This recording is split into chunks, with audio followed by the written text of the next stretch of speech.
এইটো চাওক যিসকলৰ বেংক ছেটআপ কৰোঁতে চাওক বেংক ছেটআপত চব ঠিকেই আছে যেতিয়া আমি IFSC কোড বহাম ফেচবুকৰ মানে লগতে বেংকৰ একাউণ্ট নম্বৰ বহাম বহাৰ লগত যদি মই লিংক কৰোঁ লিংক কৰাৰ লগে চাওক এইটো চাওক কি দেখাব এনেকুৱা প্ৰব্লেম চাওক দেখা পাইছে এইবিলাক ইনভেলিড বেংক ডিটেইলছ এনেকৈ যদি হয় আপুনি এইবিলাক কেনেকৈ ঠিক কৰিব আৰু এইটো আহিছে আমাৰ এই দাদা আপুনি ক'ৰ পৰা আহিছে হয় কিমান দিন ট্ৰাই কৰিছিল এইটো মই 2 বাৰ ট্ৰাই কৰিছোঁ নোৱাৰিল না চাওক এইবিলাক বস্তু যিসকলৰ এনেকুৱা ধৰণৰ প্ৰব্লেম হৈছে কেনেকৈ ঠিক কৰিব লাগে যদি আপোনালোকে নোৱাৰে ডাইৰেক্ট মোৰ লগত যোগাযোগ কৰিব পাৰে নহ'লে আপোনালোকে মোৰ ভিডিঅ'বিলাক চাইও মানে সমাধান কৰিব পাৰিব ঠিক আছে এতিয়া মই এই কামটো মই কেনেকৈ কৰিম আপোনাক মই অলপ পাছত মই কৰি দি আছোঁ ঠিক আছে আৰু এইটো সম্পূৰ্ণ হৈ যাব আৰু ঘৰ ক'ত আপোনাৰ ঢলমৰা না ঠিক আছে এই কামটো মই কৰি কিনে তাৰপাছত মই কামটো হ'ল না নহ'ল মই চেক কৰি আছোঁ আপোনাক দেখাই দিছোঁ সকলোকে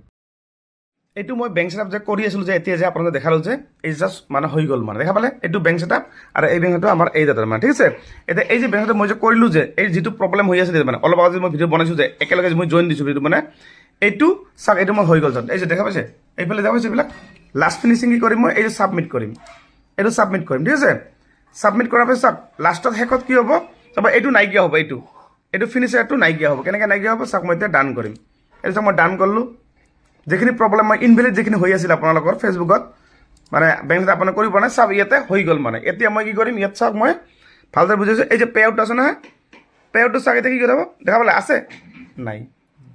বুজি পালে মানে হৈ গ'ল মানে এতিয়া চাওক আপোনাৰ এটা বস্তু মই দেখাই দিছোঁ এই যে বেংক ছেটআপটো হ'ল বুলি আপুনি কেনেকৈ জানিব আপুনি এই পে আউটত যাব লাগিব নেকি পে আউটত যাব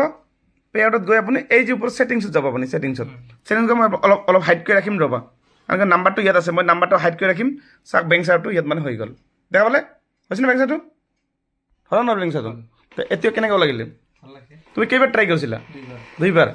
এতিয়া কামটো হৈ গ'ল ঠিক আছে গতিকে আপোনালোকৰ যিসকলৰ এনেকুৱা ধৰণৰ সমস্যা যদি আছে ইনভেলিড যিসকলৰ বেংক ছেটআপ IFSC কোড দিছে আপোনাৰ ইনভেলিড হৈছে তেতিয়াহ'লে আপোনালোকে ডাইৰেক্ট মোৰ লগত যোগাযোগ কৰিব পাৰে নহ'লে আপুনি মোৰ ভিডিঅ'বিলাক চাইও সম্পূৰ্ণকৈ কামবিলাক কৰিব পাৰে ঠিক আছে আৰু ভিডিঅ'টো যিমান পাৰে ইমান শ্বেয়াৰ কৰিব